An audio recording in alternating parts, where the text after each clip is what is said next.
C'est arrivé demain. David Abiker.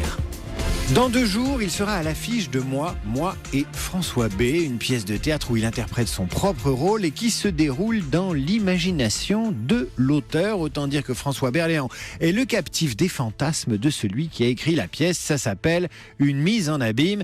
Bonjour François B, François Berléand. Bonjour. Oui, François B, voilà. On vous appelle François B.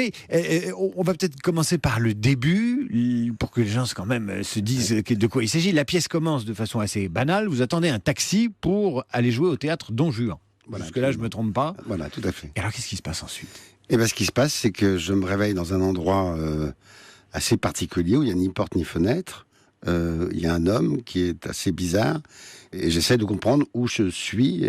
Donc j'ai l'impression dans un premier temps que cet homme est captif, lui aussi, je ne sais qui. Et puis en fin de compte, non, il va s'avérer que c'est un auteur et que cet auteur m'a kidnappé mentalement.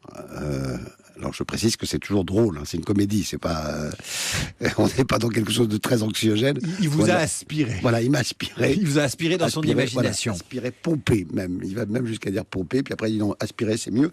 Et effectivement, je rentre dans son univers mental. Donc c'est pour ça que je suis dans un endroit où il y a ni fenêtre, ni quoi que ce soit, etc. Sauf que est-ce que je suis le vrai François Berléand ou pas ? Est-ce que tout ça n'est qu'un fantasme ? Est-ce que c'est une lecture ? Est-ce que c'est...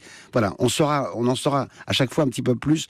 Voilà, tous les quarts d'heure, il y a un petit coup de théâtre qui fait on avance dans le casse-tête. Voilà. Parce que c'est un peu un casse-tête. C'est un peu un casse-tête. Parce qu'il y a des personnages qui sortent des boîtes ou de leurs tiroirs ou de leurs armoires, un peu comme dans les pièces de boulevard, mais ça reste crédible. Et c'est ça qui est intéressant dans la pièce, parce qu'en fait, elle a un propos sur la relation entre un auteur dramatique et puis le personnage qui l'a fantasmé. Une question de désir, ça c'est intéressant. Parce parce que notre métier de comédien, c'est avant tout d'être dans le désir du metteur en scène, de l'auteur, etc. Là, en l'occurrence, c'était le désir de l'auteur. Mais il y a eu une première version de la pièce pour Pierre Arditi et une seconde pour moi. Pour vous, parce que Pierre Arditi, il pouvait pas la faire. Il a beaucoup aimé d'ailleurs, parce que je crois que tout le monde aime cette pièce. Sauf que bon, voilà, est-ce qu'on est libre, pas libre ? Bon, donc lui, il n'était pas libre, et donc j'ai été le deuxième choix. Est-ce que c'est ça, être acteur, être justement dans le désir d'un réalisateur, d'un auteur ? Est-ce que ça vous est vraiment arrivé, non pas d'être kidnappé, mais que des réalisateurs, des metteurs en scène, des auteurs disent « François, j'ai écrit pour toi, ce rôle est pour toi ». Oui. C'est une chance. Oui, c'est absolument extraordinaire. J'ai eu ça sur ma petite entreprise de Pierre Jolivet. Donc il m'a dit, voilà, j'ai écrit ce rôle en pensant à toi. Et je l'ai appelé, je trouvais le scénario vraiment formidable. Je lui ai dit, mais toi, tu as écrit pour moi, tu me vois comme ça. C'est affreux de me voir comme ça, je suis pas du tout comme ça. Il me dit, non, mais comme acteur, je sais que tu vas exceller dans le rôle du lâche, du veule, du traître, etc. Et donc, beaucoup de metteurs en scène, de réalisateurs, de metteurs en scène de théâtre ou d'auteurs me voient toujours dans des personnages râleurs, pas très commodes, pas très sympathiques, mais qui au fur et à mesure vont peut-être se bonifier, se bonifier le long soit du film, soit de la pièce. François Berléand, j'ai lu sur vous son physique. Voilà ce que j'ai lu. Son physique froid, distant et son regard perçant lui valent des rôles de militaire, de détective, de curé ou de psychiatre. Est-ce que vous souscrivez à ça ? Oui, j'ai une palette de jeux qui me permet d'aller un peu partout avec plus ou moins de bonheur, quoi. Mais j'ai pas un physique. J'ai un physique extrêmement banal, donc on va pas me proposer des donjons, des choses comme ça, etc. C'est le propre d'acteurs qui, comme vous, ont connu la notoriété de façon tardive. Vous n'avez pas été connu à 25 ans, comme aujourd'hui, il y a des Pierre Ninet. Vous avez été connu à 50 ans, vous explosez dans Mon Idole.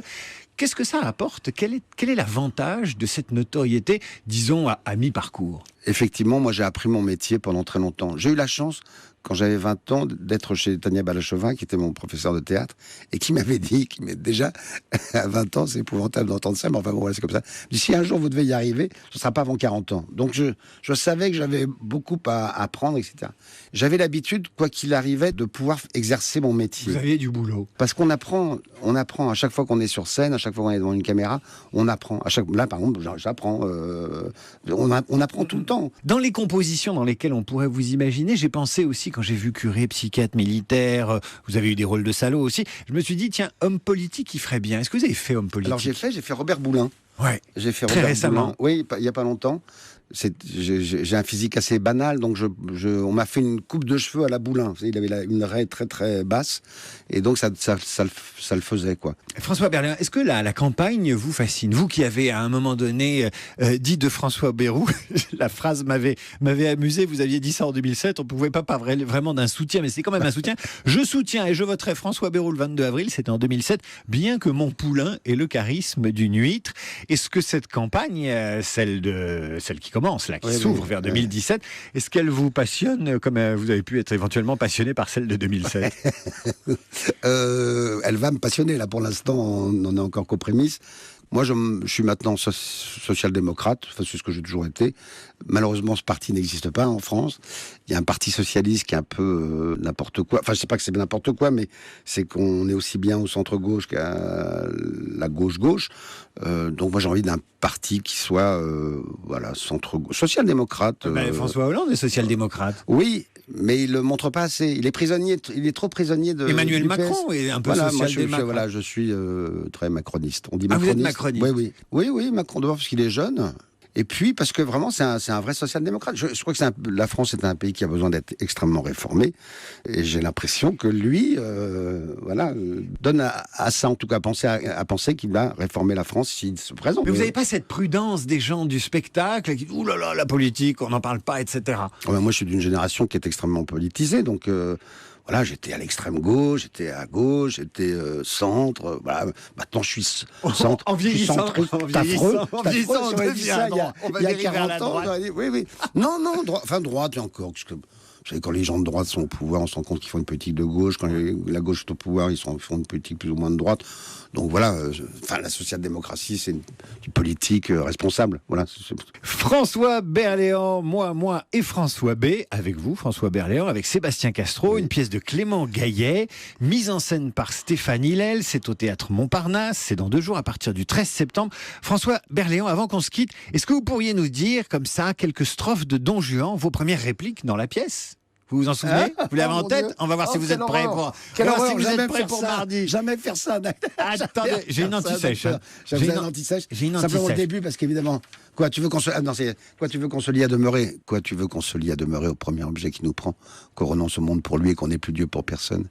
La belle chose de vouloir... Et ben, j'arrête là, parce que j'ai un trou, normalement. Eh ben voilà, oui, exactement. Vous lisez votre texte, François Berléand. Je voudrais dire qu'il y a Constance Delay qui joue ma femme, qui est une actrice éblouissante, absolument exceptionnelle. Et cette jeune comédienne, c'est Inès Verlaché. Voilà. On va courir vous voir, François Berléand, parce que c'est une pièce qui, à la lecture, promet. Et quand on vous voit, elle est faite pour vous. Merci à vous. Merci à vous, merci beaucoup.